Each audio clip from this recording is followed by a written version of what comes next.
The Grand Hall of the Galactic Council stretched wider than 3 football fields. Its ceiling curved so high that small clouds formed near the top. Hundreds of alien representatives sat in rising tiers around a central speaking platform. Each species had their own special seats designed for their unique bodies. Some floated in bubbles of liquid, others perched on heated rocks, and many sat in ordinary chairs. Ambassador Alan Wright stood tall as he walked to the center platform. His gray suit was simple but neat, unlike the colorful robes and elaborate armor worn by the aliens around him.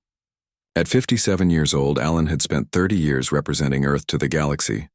Lines of worry crossed his face, and his blue eyes looked tired but determined. The USS Vanguard had brought Alan and his team to this meeting.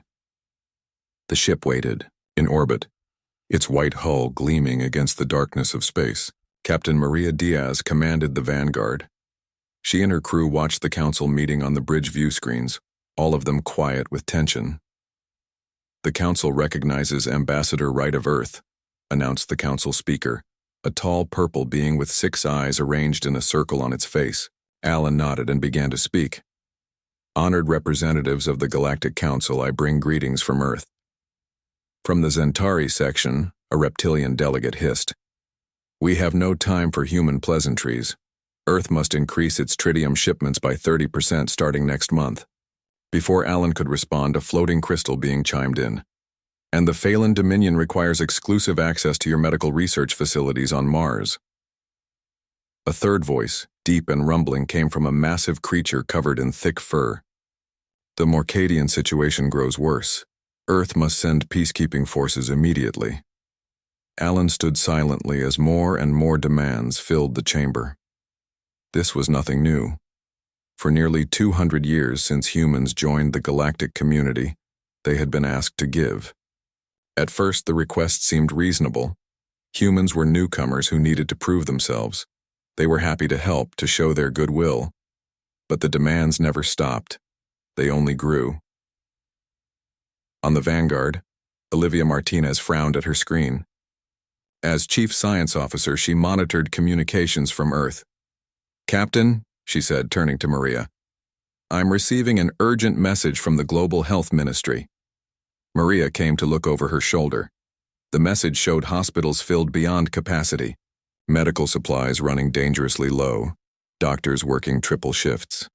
A new virus was spreading across Asia and Africa, similar to one that had nearly wiped out the Dravek species 3 years ago. Earth had given the Dravek their best medical technology and thousands of human doctors to stop that plague. "Has any species offered to help us with this outbreak?" Maria asked. Olivia shook her head. "No, Captain, I've checked all channels, not a single offer." Back in the council chamber, Alan listened as the demands continued. His communication device buzzed in his pocket. He glanced down at the screen and saw the same report. His people were suffering while he stood here being told to give more. At the communications station on the Vanguard, Peter Nguyen worked quickly. His fingers flew across his console as he decoded a transmission not meant for human ears. "Captain," he called out, his voice tight, "I've intercepted a council-secure channel. They're talking about us." "Let's hear it," Maria ordered. Peter played the message. Alien voices spoke in what they thought was a secure conversation. "The humans remain useful. Their compassion makes them perfect resource providers. Indeed, they would rather suffer themselves than watch others in pain. A psychological weakness we have exploited well. The long-term extraction plan remains on schedule. Another century, and their system will be depleted enough for colonization. Their technology remains dependent on our guidance. They suspect nothing." The bridge fell silent as the recording ended. Maria's hands gripped the arms of her chair. "Send that to Ambassador Wright immediately." In the council chamber, Alan felt his device buzz again. He looked down and listened through his earpiece. His face showed nothing as the recording played, but something changed in his eyes. He looked up at the alien faces surrounding him. For 2 centuries, humanity had believed they were part of something greater. They had given blood, resources, and lives to help their galactic neighbors. They had denied their own people to save others. And all along, They had been seen not as equals, but as resources to be drained and discarded. Alan straightened his shoulders. The shouting of demands continued around him, but he no longer heard them. He pressed a button on his communication device, sending a prearranged signal to Earth's government. Phoenix Protocol authorized, the message read. 3 simple words that would change the course of human history. The council speaker noticed Alan's silence. Ambassador Wright, we await Earth's response to these reasonable requests. Alan looked up at the massive screens that lined the council walls. He gestured, and his assistant activated a feed from Earth. The screens showed hospitals overflowing with sick people. They showed mines stripped bare to meet alien demands. They showed farms struggling after sending most of their food off-world. A strange quiet fell over the council chamber. Many representatives shifted uncomfortably in their seats. A few looked away from the images. For 200 years, Alan said, his voice soft yet somehow reaching every corner of the massive room, humanity has answered every call for help. We have given technology, resources, and lives. We have mediated your conflicts. We have fed your hungry. We have healed your sick. He paused, looking around the chamber, and in return you planned to bleed us dry. Several council members began to protest, but Alan raised his hand. Humanity's kindness has been exploited for the last time, he said. Earth withdraws from all agreements with the Galactic Council, effective immediately. All human personnel throughout council space are being recalled. All human resources and aid are being redirected to Earth. The chamber erupted in shouts and protests. The council speaker banged a glowing staff against the floor, trying to restore order. On the Vanguard, Maria received new orders from Earth Command. All ships, return home, she read aloud to her crew. Operation Quiet Exit is now in effect. Throughout the galaxy, on hundreds of worlds, humans received the same message. Doctors put down their tools. Engineers walked away from half-finished projects. Teachers dismissed their classes. Aid workers packed their supplies. Peacekeepers boarded their ships. Without another word, Ambassador Alan Wright turned his back on the Galactic Council and walked out of the chamber. Behind him, the alien representatives fell into confused panic as they began to understand what was happening. Humanity's famous kindness had run out, and the galaxy was about to learn what humanity was like when they stopped being kind. Captain Samantha Cole stood on the bridge of the HMS Defiance, a human battlecruiser that had protected the borders of the Rigellian system for 15 years. Her dark hair was pulled back in a tight bun, and her uniform was crisp despite the long hours she had been on duty. The ship hummed with activity as crew members moved with purpose, their faces serious. "Captain, we've received new orders from Earth Command," said Lieutenant Doug Fisher, his voice tight as he read from his screen. "Operation Quiet Exit is in effect. All ships are to return home immediately." Samantha read the full orders on her personal screen. Her eyes widened slightly, but she kept her composure. "Send confirmation, then alert all human personnel on Rigel, for that they have 6 hours to report for evacuation." 6 hours? "Captain, we have over 3,000 people down there," Doug said. "Those are our orders, Lieutenant. 6 hours, no explanations given." Samantha turned to address the entire bridge crew. "This is not a drill. Earth has withdrawn from the Galactic Council. We are going home." Across the galaxy, the same scene played out on hundreds of human ships. On planets, moons, and space stations, humans received the recall order and began to pack up their lives. On the plague-ravaged world of Nexus 7, Dr. Gary Hudson was in the middle of treating a young alien child when his medical tablet buzzed with the message. He stared at it in disbelief. "You can't leave now," said his alien assistant when Gary explained. "Half the continent is still infected." Gary looked around the makeshift hospital. Beds filled every space, holding sick aliens of all ages. For 3 years, he had worked 18-hour days trying to save them. "Automated medical systems will take over," Gary said, his voice hollow. "The treatment protocols are all programmed in." He picked up his bag and walked out, ignoring the pleas behind him. Outside the hospital, transport ships were already landing to collect the human medical teams. Similar ships descended on human settlements across the planet. The withdrawal was happening everywhere, all at once. On Centauri Prime, home to Earth's largest off-world colony, Governor Elizabeth Howard faced an angry crowd of Centaurian officials. "You cannot simply leave," said the Centaurian Prime Minister, his forearms waving in distress. "Our economies are linked. We depend on your farms, your factories." Elizabeth stood calmly behind her desk. At 58, she had spent half her life on this planet. She had friends here. Her children had been born here. Yet her orders were clear. "All human-owned businesses will be shut down by the end of the week," she said.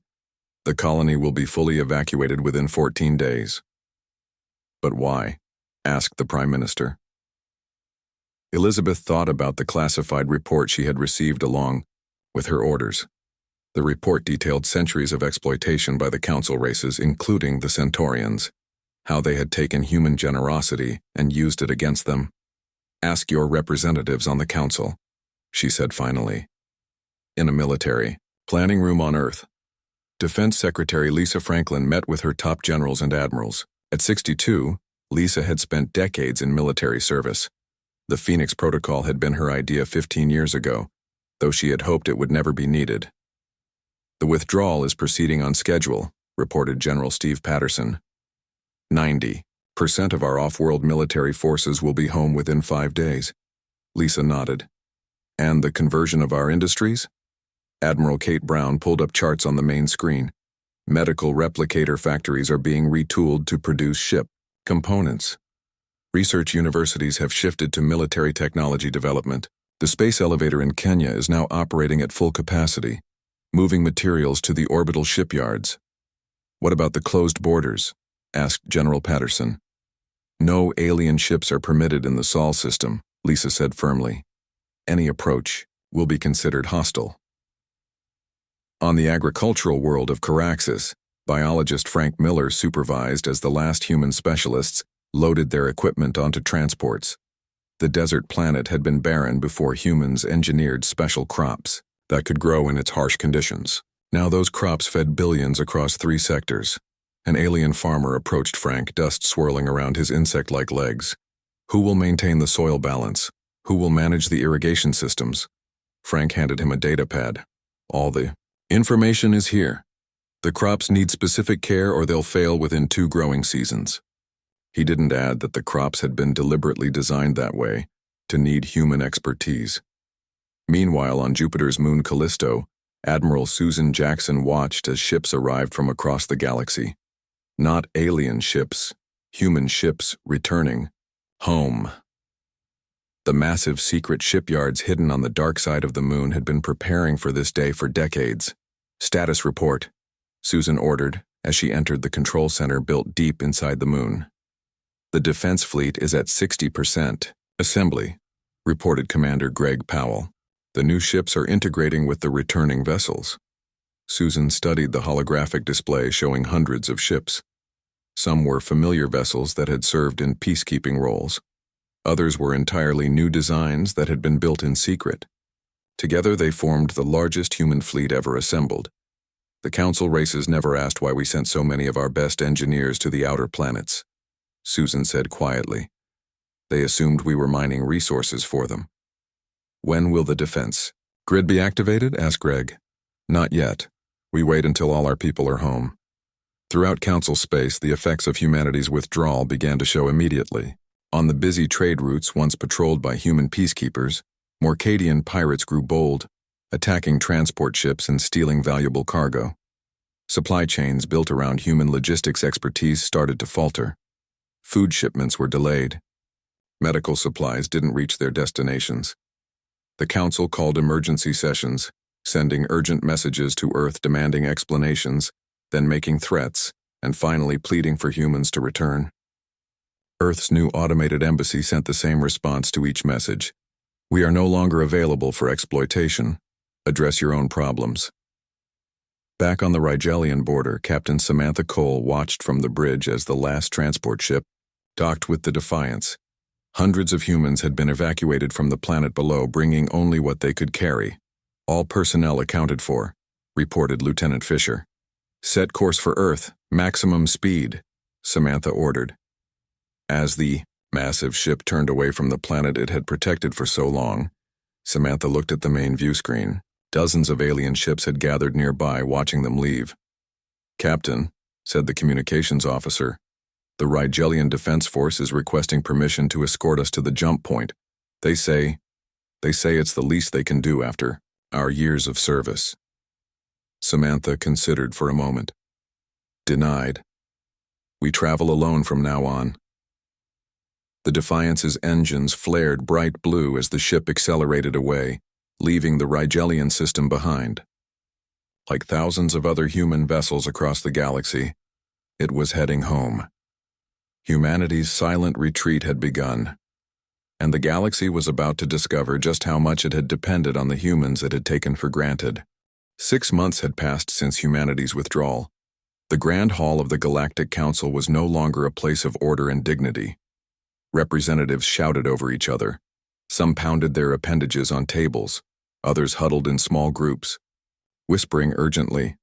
Council Representative ZX Traal of the Vorax Confederation stood at the central platform. His normally shiny green scales had dulled with stress. His forearms gestured wildly as he spoke. "The situation grows worse by the day," he said, his voice amplified throughout the chamber.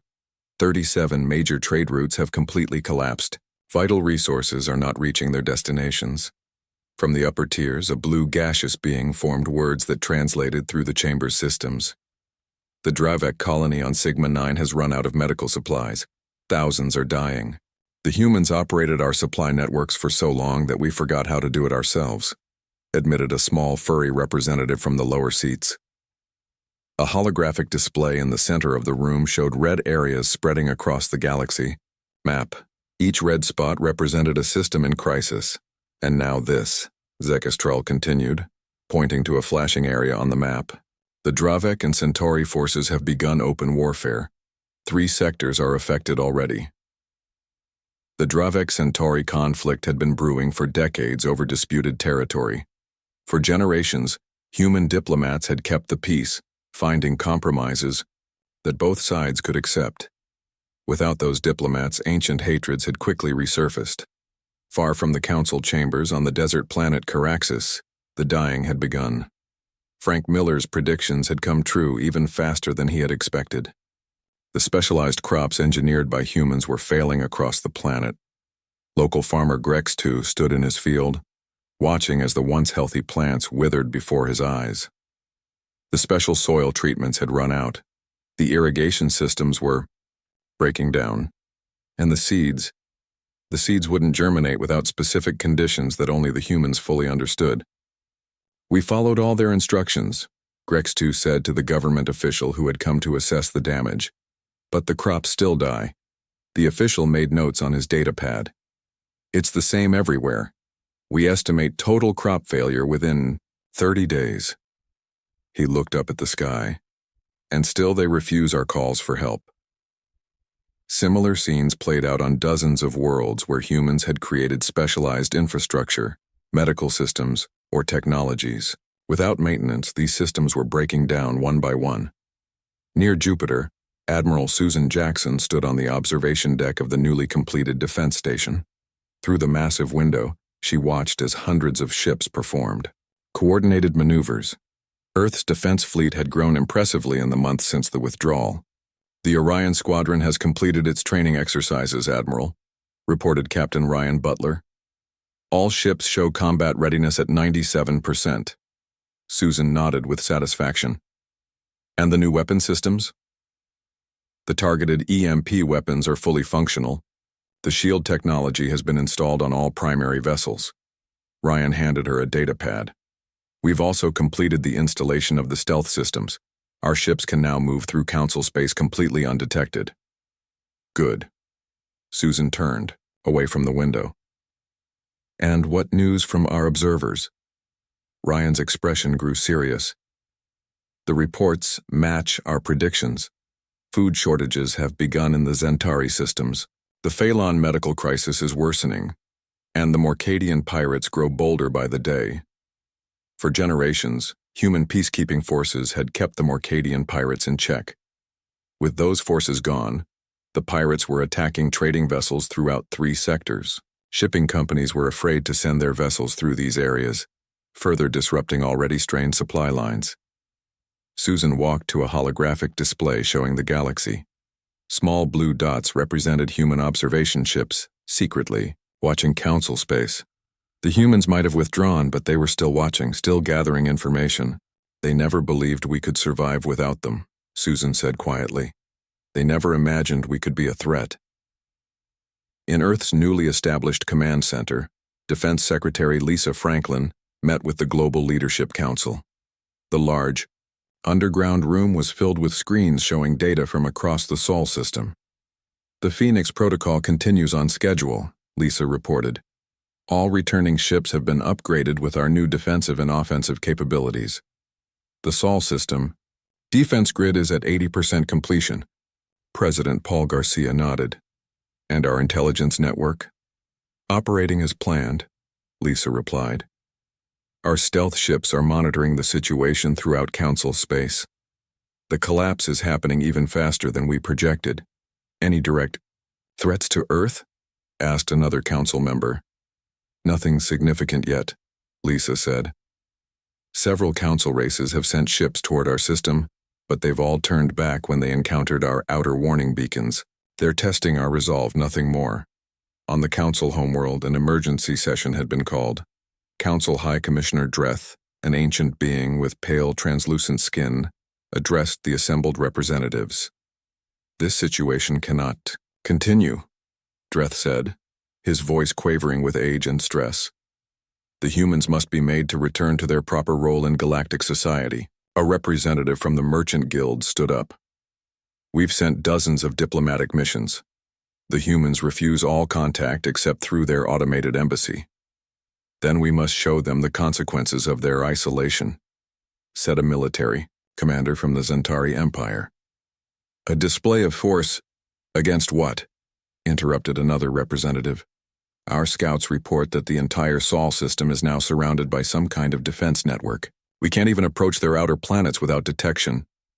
High Commissioner Dreth raised his hands for silence. We have drafted a formal demand that will be sent to Earth immediately. The humans must return to provide the services and resources they are responsible for. If they refuse, the Council will consider imposing sanctions. The message was sent through the usual channels. Hours later, Earth's automated embassy delivered its response. The chamber fell silent as the message appeared on the main screen. We are no longer available for exploitation. Address your own problems. It was the same response they had received to every communication for 6 months. On the bridge of her flagship, Admiral Susan Jackson received a priority alert. Admiral, we've detected a Council ship approaching the Saturn perimeter, reported her tactical officer. Susan straightened in her command chair. Identification? A Zentari scout vessel, small, lightly armed. They're testing our defenses, Susan said. Activate warning beacons. The beacons flashed to life, broadcasting a simple message in all known languages. You are approaching Earth-controlled space. Reverse course immediately. On the main view screen, Susan watched as the alien ship continued forward, ignoring the warning. They want to see what we'll do, she said quietly. Target their engines with the EMP weapon. Disable, don't destroy. The weapon fired silently. On the screen, the Zentari ship suddenly went dark, all its systems shutting down at once. It drifted helplessly in space. Send the recovery drone, Susan ordered. Standard procedure. Restore minimal life support and navigation only, then send them home. As the Council races were about to discover, humanity had changed. The kind, helpful species that had always come to everyone's aid was gone. In its place was something new, something that remembered every exploitation, every demand, every false promise. And this new humanity was watching, waiting for the galaxy to understand exactly what it had lost. 1 year had passed since humanity's withdrawal. On Earth, the sky above the North American continent glowed with an unusual blue light. Thousands of people gathered in the streets of Washington, D.C. to watch the demonstration on large screens. Engineer Craig Porter stood on a platform in the Nevada desert, surrounded by government officials and military leaders. At 38, Craig had spent the last decade secretly working on the Sol system defense grid. Today, they would reveal it to the world and to the watching galaxy. "The countdown is complete," Craig announced into his microphone. "Activating the planetary shield network now." He pressed his palm against a scanner. Across Earth, hidden installations hummed to life. Energy surged through newly built systems. The blue glow in the sky brightened, then solidified into a shimmering dome that covered the entire planet. A cheer went up from the crowds watching around the world. President Paul Garcia stepped up to the microphone. "For generations, we let the galaxy believe we were technologically dependent on them. Today, we show that humanity has never been as helpless as we appeared." On screens worldwide, images appeared showing similar shields forming around Mars, Venus, and other human colonies throughout the Sol system. Technology that the Council races believed was centuries beyond human capability was now protecting every human world. In her office at Earth Defense Headquarters, Director of Intelligence Nicole Bennett watched the shield activation with satisfaction. Her desk was covered with reports from across the galaxy. At 45, Nicole had spent her entire career gathering information about Council races, learning their secrets while they thought humans were naive and trusting. Her assistant entered the room. "Director, the document is ready for release." Nicole nodded. "Send it to all human news outlets. Make sure the Council intercepts it too." The document was titled, "The Patience of Humanity, a Multi-Generational Intelligence Operation." It detailed how humans had been running a coordinated information-gathering campaign for over a century. While appearing to be open and trusting, they had been collecting Council secrets, studying alien technologies, and identifying vulnerabilities. Across the galaxy, Council representatives reacted with shock as the document spread through their information networks. Many refused to believe it. Others recognized uncomfortable truths in the revelations. Near the border of what had once been human-protected space, a group of Zentari pirates attacked a small colony ship. The pirates had grown used to easy targets since the humans withdrew their protection from the region. The pirate captain laughed as his gunner targeted the helpless vessel. "No humans to save them now," he said to his crew. Suddenly, alarms blared across the pirate ship. 6 vessels appeared as if from nowhere, surrounding them. The ships were sleek and black, with no visible markings or lights. "Where did they come from?" shouted the navigator. "Sensors showed nothing." On the lead ship, General Joseph Rivera watched calmly from the command chair. "Target their weapons systems only," he ordered. "Disable, don't destroy." Precision beams lanced out from the human vessels. Within seconds, the pirate ship was left powerless, drifting in space. "Send the message," Joseph said. The human fleet transmitted a simple text to the pirates. "You are being watched." Then, as suddenly as they had appeared, the ships vanished, their advanced stealth systems making them invisible to all known sensors. Similar scenes played out across Council space. Human ships appeared and disappeared at will, intervening in conflicts or simply observing before vanishing again. The mysterious ghost ships became the subject of rumors and fear throughout the galaxy. In the Galactic Council chamber, a tense meeting was underway. Human Ambassador Alan Wright had returned, for the first time in a year. He stood at the center platform, his expression neutral as Council representatives shouted questions and demands. High Commissioner Dreth called for order. "Ambassador Wright, your return is unexpected. Are you here to announce Earth's resumption of its responsibilities to the galactic community?" Alan allowed himself a small smile. "I am here to inform, not to negotiate. Earth is establishing the Human Protection Alliance with other exploited species. The Arcturians, Taucedians, and Free Centaurians have already joined." The chamber erupted, in protest. These were all races that had been considered minor powers, useful primarily as resource providers to the major Council races, just as humans had been. "This is unacceptable," shouted the Zentari representative. "These races have obligations to the Council." "Not anymore," Alan replied calmly. The Alliance is now under Earth's protection. Protection? The word echoed around the chamber. Are you threatening the Council? Alan shook his head. Merely stating facts. The Alliance members are no longer available for exploitation. Back on Earth, Research Director Eric Patterson stood in a massive hangar filled with new ships. Each vessel featured a propulsion system unlike anything seen before in Council space. The final tests are complete, Eric told the assembled engineers and pilots. The quantum fold drive is ready for deployment across the fleet. One of the pilots raised her hand. How does it compare to Council technology? Eric smiled. Our ships will be 5 times faster than the fastest Centauri cruiser. We can cross the galaxy in weeks instead of months. This technology had been developed by scientists who had spent decades pretending to need alien assistance with basic propulsion, all while they secretly perfected a system that would leave Council technology far behind. In a secure facility beneath Geneva, President Garcia met with the leaders of the newly formed alliance. Representatives from the Arcturians, Tau-Cetians, and Free Centaurians sat around a large table. The Council has exploited all our worlds, said the Arcturian delegate, her crystalline body glittering under the lights. We believed we had no choice but to comply with their demands. You have a choice now, President Garcia said. The Human Protection Alliance offers mutual defense and fair trade. No exploitation. No one-sided agreements. The Tau-Cetian representative, a being of living metal, spoke next.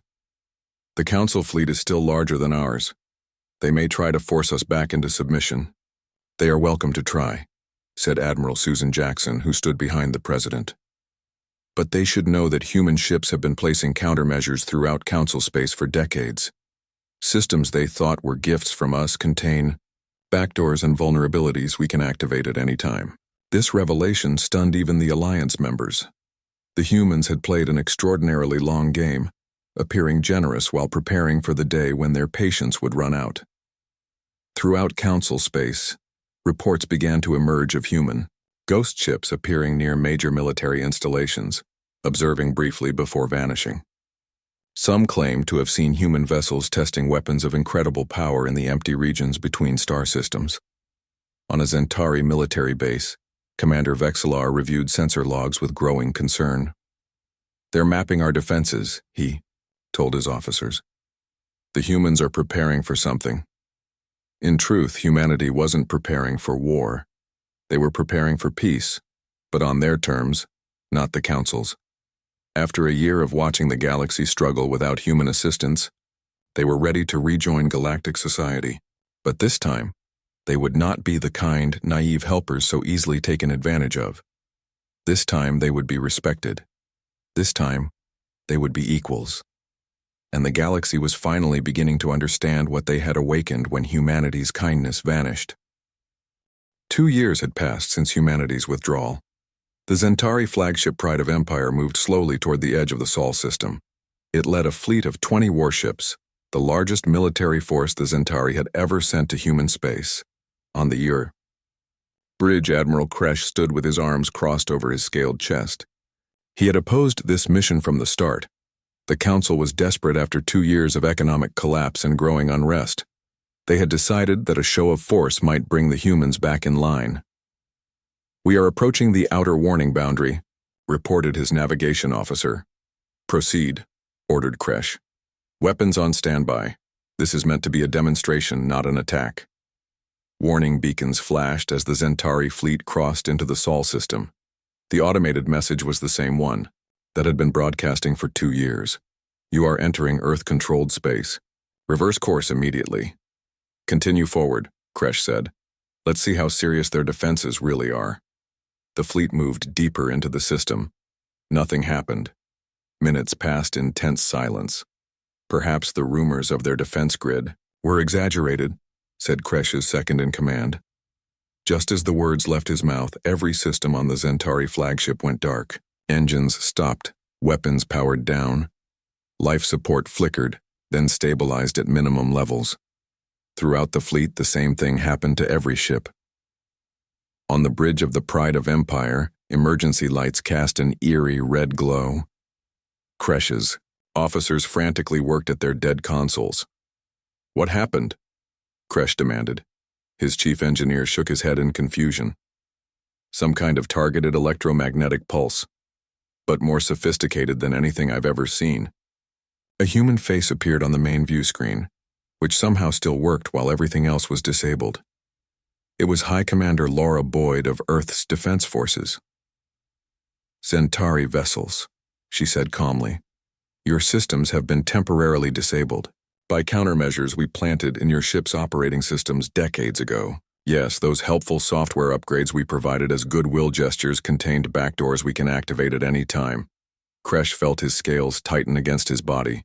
It couldn't be true, but the evidence was all around him. "Your life support will remain functional," Laura continued. "Navigation will be restored in 12 hours, sufficient for you to return to Centauri space. Consider this a demonstration. We could have done much worse." The screen went dark. Kresh stood in stunned silence. The mission that was meant to intimidate the humans had instead revealed how vulnerable the Centauri really were. On Earth, in the grand meeting chamber of the newly built Alliance headquarters, representatives from 17 species gathered. These were all races that had once been exploited by the Council. Now they stood with Earth as equals. Ambassador Alan Wright addressed the Assembly. "Today marks 2 years since Earth withdrew from the Council. In that time, we have shown the galaxy that exploitation is not a sustainable model for interstellar relations." The Alliance members nodded in agreement. Many had suffered greatly under Council rule, just as humans had. "It is time for Phase 2, Alan continued. "Today we will present the Galaxy Mutual Respect Accord to the Council. This new framework for interspecies relations is based on genuine reciprocity." On screens around the chamber, images appeared of the disabled Centauri fleet, drifting in space near Neptune. Earth's message to the galaxy was clear. They had the power to enforce their demands if necessary. In the Council chamber, investigators had made a disturbing discovery. Teams of technical experts had been examining critical infrastructure throughout Council space and found that almost all of it contained human-designed backdoors and vulnerabilities. "The power grids on 12 major worlds," reported the lead investigator to the horrified Council. "The atmospheric processors on 9 dome colonies, the central banking systems, even our primary military networks, all contain hidden access points that humans could trigger at any time." High Commissioner Dreth's hands trembled as he reviewed the report. "They've had this power for decades and never used it?" "It appears so," the investigator replied. "They planted these systems while appearing to help us. All those generous technological gifts were Trojan horses." The Council chamber fell silent as the implications sank in. Humanity had never been the weak, easily manipulated species they had believed. Humans could have crippled the Council races at any time during the past century. They had chosen not to. Until now. A communication request chimed through the chamber's systems. The main screen activated to show High Commander Laura Boyd. "Honorable representatives of the Galactic Council," she said, her voice steady and formal. "I speak on behalf of Earth and the Alliance. We have disabled the Centauri fleet that entered our space. They will be released unharmed."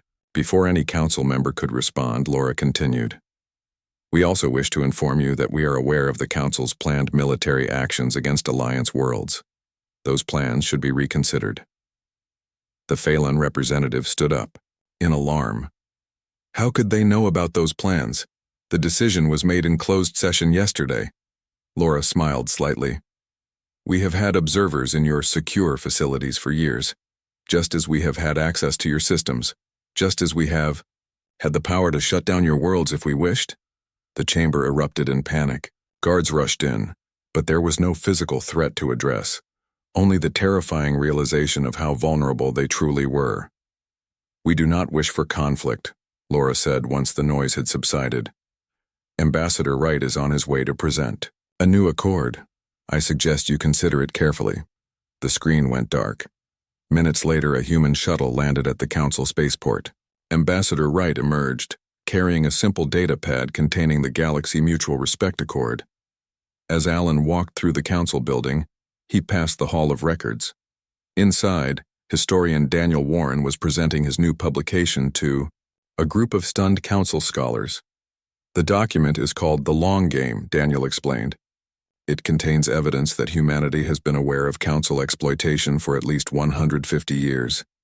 Earth governments chose patience, building strength while appearing vulnerable. One of the scholars shook her head in disbelief. But why?